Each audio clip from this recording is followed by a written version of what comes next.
حضرت جابر بن عبداللہ رضی اللہ تعالی عنہ آپ کے والد جنگ احد میں شہید ہو گئے، تو حضرت جابر رضی اللہ تعالی عنہ ارشاد فرماتے ہیں کہ جنگ احد کے بعد حضور نبی کریم صلی اللہ تعالی علیہ وآلہ وسلم سے میری ملاقات ہوئی۔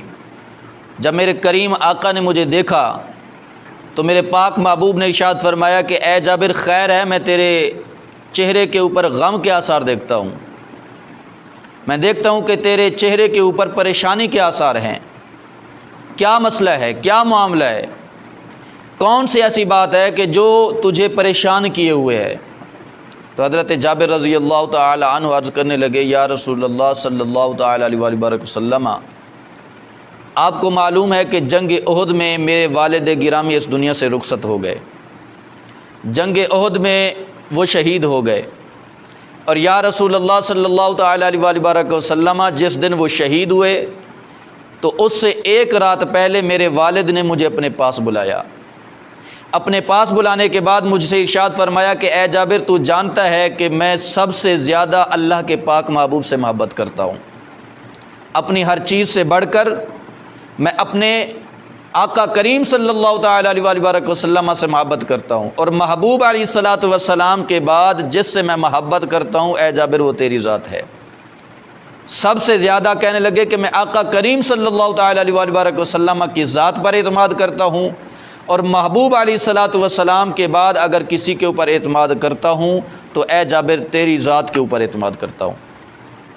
تو صحابی رسول کی محبت دیکھیں،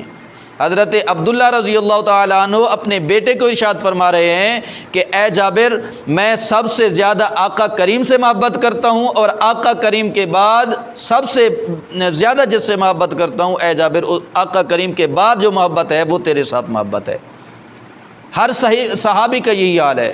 کہ جس بھی صحابی کو آپ دیکھیں تو ہر صحابی جو ہے میرے آقا کریم صلی اللہ تعالی علیہ وآلہ وسلم کے ساتھ اپنی جان، اپنی مال، اپنی والدین اور اپنی اولاد سب چیزوں سے بڑھ کر جو ہے آقا کریم صلی اللہ تعالی علیہ وآلہ وسلم کے ساتھ محبت کیا کرتے تھے۔ حضرت سعد بن ابی وقاص رضی اللہ تعالی عنہ جب آپ اسلام کے اندر داخل ہوئے، اسلام کا انہوں نے کلمہ پڑھا، محبوب علیہ الصلاۃ والسلام کی غلامی کے اندر آ گئے، محبوب علیہ الصلاۃ والسلام کی محبت ان کے دل کے اندر آ گئی، تو ان کی والدہ کافرہ تھیں، انہوں نے کھانا پینا چھوڑ دیا، ایک دن کھانا نہیں کھایا، دوسرے دن کھانا نہیں کھایا، تیسرے دن کھانا نہیں کھایا، نہ کچھ کھایا نہ پیا۔ جب تیسرا دن ہوا اور کچھ نہ کھانے کی وجہ سے نہ پینے کی وجہ سے وہ بے ہوش ہو گئیں۔ ان کو پتہ تھا کہ میرا بیٹا میرے ساتھ محبت کرتا ہے۔ حضرت سعد بن ابی وقاص رضی اللہ تعالی عنہ اپنی والدہ کے ساتھ محبت رکھتے تھے، اپنی والدہ کا کہنا منع کرتے تھے، تو ان کو معلوم تھا کہ میرا بیٹا اگر میں کہوں گی تو وہ اسلام کو چھوڑ کر واپس آ جائے گا۔ وہ کہنے لگی کہ اے سعد بن ابی وقاص، میں تب تک کچھ نہیں کھاؤں گی نہ کچھ پیوں گی جب تک تو اسلام کو چھوڑ کر، محبوب کی غلامی کو چھوڑ کر واپس تو اپنے دین کی طرف نہیں آ جاتا۔ اے سعد بن ابی وقاص، جب تک تو اپنے آقا کریم محمد عربی صلی اللہ تعالی علیہ وآلہ وسلم کی غلامی کو، ان کی محبت کو نہیں چھوڑے گا، تب تک میں کوئی چیز نہ کھاؤں گی نہ پیوں گی۔ تو بھوک ہڑتال شروع ہو گئی، بے ہوش ہو گئی۔ بے ہوش ہونے کے بعد حضرت سعد بن ابی وقاص رضی اللہ تعالی عنہ کھانا لے کر اپنی والدہ کے پاس پہنچے کہ کچھ کھا لیں، انہوں نے انکار کر دیا۔ انہوں نے کہا کہ میں جان تو دے سکتی ہوں لیکن جب تک تو آقا کریم کی غلامی کو نہیں چھوڑے گا میں تب تک کچھ نہیں کھاؤں گی۔ جب انہوں نے یہ دھمکی دی تو حضرت سعد بن ابی وقاص رضی اللہ تعالی عنہ ارشاد فرمانے لگے کہ اے والدہ، پھر تو بھی سن لے کہ اگر تو مجھے اپنی جان کی دھمکی دے رہی ہے تو سن لے کہ یہ تو تیری ایک جان ہے نا، اور ایک جان کے جانے کی دھمکی دے رہی ہے۔ اگر تیری 100 جانیں ہوں یا اگر تیری 1000 جانیں ہوں اور ہر جان کے بدلے میں تو یہ کہے کہ آقا کریم کی غلامی کو چھوڑ دے، تو اے والدہ تو سن لے کہ میں تیری 1000 جانیں تو قربان کر سکتا ہوں لیکن محبوب کی غلامی کو نہیں چھوڑ سکتا، محبوب کی محبت کو نہیں چھوڑ سکتا۔ تو ہر صحابی میرے پاک محبوب علیہ الصلاۃ والسلام کے ساتھ اپنی جان، اپنی مال اور اپنے گھر والوں، اپنے والدین اور اپنی اولاد سب چیزوں سے بڑھ کر میرے آقا کریم کے ساتھ سب سے زیادہ محبت کیا کرتے تھے۔ بہرحال حضرت جابر رضی اللہ تعالی عنہ عرض کرنے لگے، یا رسول اللہ، میرے والد نے مجھے بلایا اور انہوں نے کہا کہ میں سب سے پہلے اللہ کے محبوب کے ساتھ محبت کرتا ہوں، آقا کریم کی محبت کے بعد میں جس کے ساتھ محبت کرتا ہوں اے جابر تو ہے۔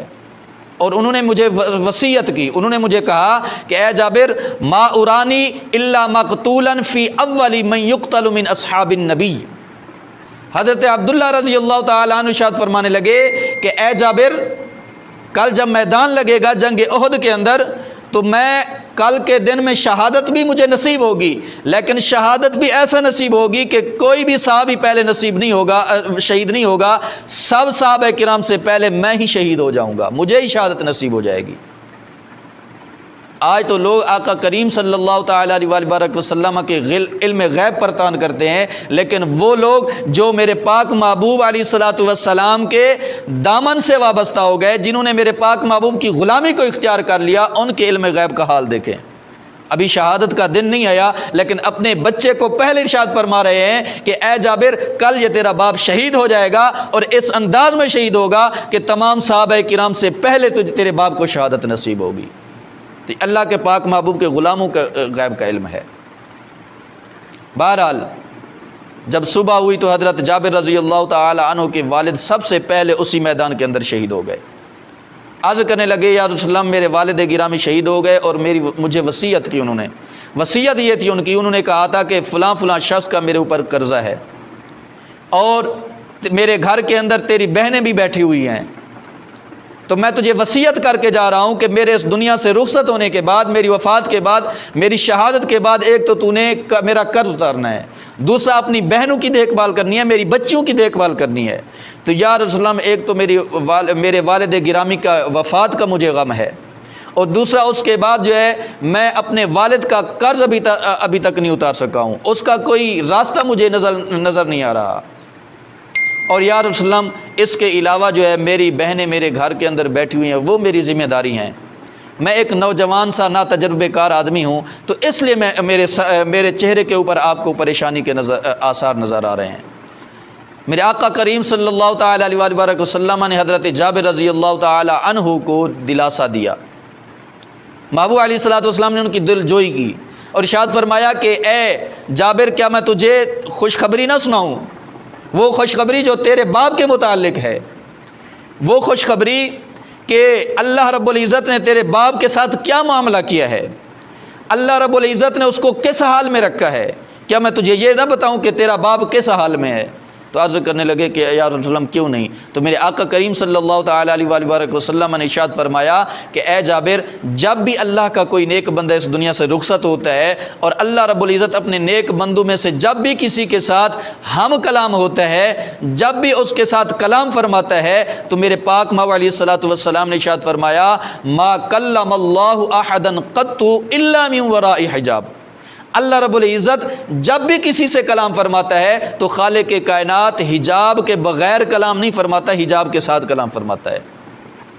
لیکن میرے پاک محبوب علیہ الصلوۃ والسلام نے ارشاد فرمایا وَكَلَّمَ أَبَاكَ كِفَاحًا، اللہ رب العزت کے پاک محبوب علیہ الصلوۃ والسلام نے ارشاد فرمایا کہ اے جابر لیکن تیرے باپ کی یہ شان ہے کہ جب تیرا باپ شہید ہوا تو اللہ رب العزت نے نہ صرف یہ کہ تیرے باپ کے ساتھ کلام فرمایا، بلکہ اللہ رب العزت نے بغیر حجاب کے تیرے باپ کے ساتھ کلام فرمایا۔